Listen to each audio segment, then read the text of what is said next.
पहुंचे हैं अनशन स्थल अशोक लाट बांदा। लोग यहां अनशन स्थल पर तब आते हैं जब कहीं भी उसे न्याय की उम्मीद या उसके साथ न्याय नहीं होता है, तब वो बांदा अशोक लाट अनशन स्थल आता है।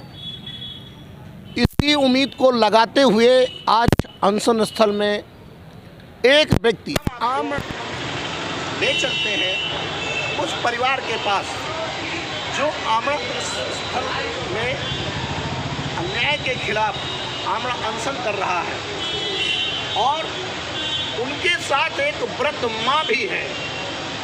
अब इनकी उम्र लगभग ये मान के चलिए 75 साल से कम नहीं होगी, और उनके साथ हैं।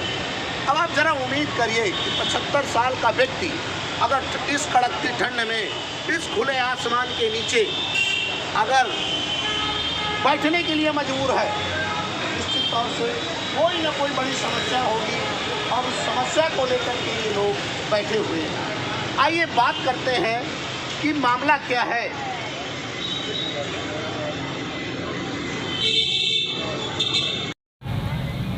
क्या नाम है आपका? कमलेश कुमार गुप्ता। क्यों आप आमरण अनशन में बैठे हुए हैं? 25/10/2022 को मैं पटाखे की दुकान हिंदू इंटर कॉलेज के मैदान में बंद कर रहा था। तभी 10 से 12 लोग आए, मुझसे पटाखे की मांग की। मेरे पास पटाखे ख़त्म थे, मैंने मना किया, इसलिए उन्होंने मुझे गाली गलौज किया। विरोध करने पे मुझे मारा पीटा। इसका तमाशा 50 दुकानदारों ने देखा, पर किसी ने कोई मदद नहीं की। किसी तरह से मैं अपनी जान बचा के, उस मारपीट में मेरी 3 हड्डियां टूट गईं, 1 उंगली और पसली की 2 हड्डी टूट गई, बेल्ट लगा हुआ है। 1 महीने 18वें दिन बाद अनशन में बैठने के बाद पुलिस मेरा मेडिकल करा रही है, वो भी पैनल बैठाल के। फिर भी टूटा हुआ निकला, चोटें इतनी गंभीर थी। अब मेरी कोई सुनवाई नहीं कर रहा, वो दबंग घूम रहे हैं। कौन लोग हैं वो दबंग? कौन है? किस परिवार से ताल्लुक़ रखते हैं? क्या नाम है? 4 लोगों के नामजद्दी रिपोर्ट है। रमित कुमार गुप्ता, लल्ली पुत्र बाबूलाल, चिंगम विश्वकर्मा, कुलदीप सिंह, एक व्यक्ति और है साहू। क्यों इनका कोई राजनीतिक लोगों से कोई रिश्ता है क्या? राजनीतिक लोगों से इनका पर्सनल रिश्ता नहीं है, घरेलू रिश्ता नहीं है, लेकिन एक इनका दोस्त है जो वहीं चूड़ी गली में दुकान करता है। उसका घरेलू एक व्यक्ति बीजेपी में महिला मोर्चा संघ का सदस्य है, जिसके दबाव से शायद ये काम नहीं हो रहा है। मतलब आपको ये पक्का यकीन है मैं उनके सत्ता के दबाव में? जी सत्ता के दबाव में जी आपको न्याय नहीं मिल पा रहा। अब पुलिस को पैसा देके अपनी ओर कर लिया है इन लोगों ने, विवेचक को भी अपनी ओर कर लिया है, गलत विवेचना भी कर दिया है उसने। आपके कहने का मतलब है कि पैसा इन्होंने दिया, थाने में पैसा लिया गया है, भ्रष्टाचार किया गया है। तो आप ये बताइए कि अभी आप आमरण अनशन में बैठे हैं जी, आपको क्या उम्मीद है कि आपकी सुनेंगे? 25/11/2022 से बैठा, तब एक बार उठवा दिया 12/12/2022 को। कहा कि 5 दिन में कार्यक्रम होगा, आपका कार्रवाई होगी। मैं 10 दिन बाद जाता हूँ सीओ महोदय के पास, शर्मा जी है चार्ज में है इस समय, अतर्रा सीओ। तो वो मुझको दबका के भगा देते हैं, हरामी की गाली देते हैं। मैं लौट के फिर आ गया, फिर अनशन पे बैठ गया शनिवार से। गाली क्यों दे रहे थे आपको? कहते हैं तुम्हारे पास कोई दूसरा काम धंधा नहीं है, केवल यही करते हो। मैं न्याय नहीं मांगू किसी से,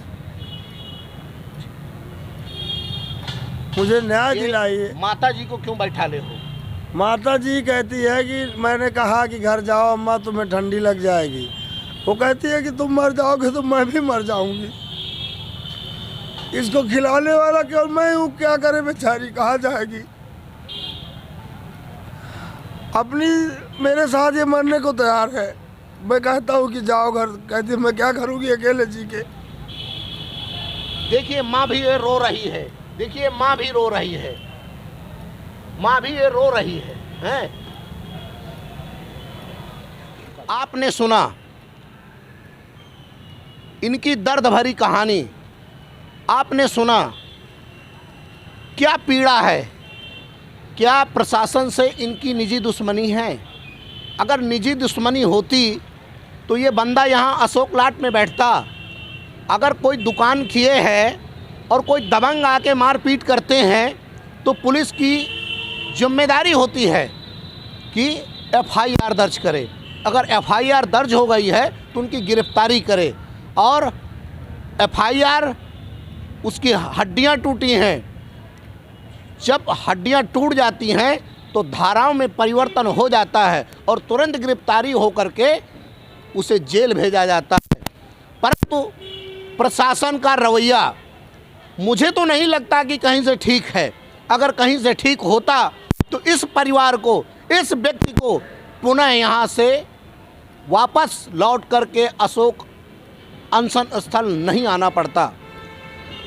मुझे लगता है प्रशासन और शासन या तो गूंगा और बहरा हो चुका है, या तो इन्होंने ये सोच लिया है कि जो न्याय की लड़ाई है, जो लोग लड़ेंगे उनको रौंद दिया जाएगा। उम्मीद करता हूं कि जो गूंगे बहरे लोग हैं, जिन्हें सुनाई और दिखाई नहीं देता, जो शासन की और प्रशासन की गद्दी को सुशोभित करते हैं, सुधार कर लें, क्योंकि हमेशा एक जैसे नहीं होते। और सोचिए, यही हादसा अगर परिवार में हुआ तो क्या आप न्याय की उम्मीद नहीं करते? आपको ये विचार करना पड़ेगा कि वो परिवार न्याय के लिए बैठा है, और अगर आप न्याय नहीं दे सकते तो आपको अपनी कुर्सियों में कोई हक नहीं है। दे दीजिए इस्तीफा, हट जाइए पदों से, और आपको नैतिक अधिकार भी नहीं है उन पदों में बने रहने का।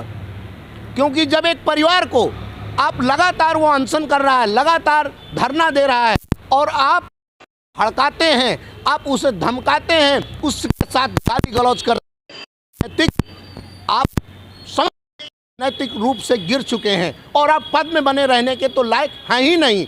फिर भी मैं उम्मीद करता हूं कि अगर जरा सी नैतिकता बची हो तो इस परिवार को न्याय दीजिए, वरना जनता है, देख रही है, और इसका जवाब आपको जरूर देगी।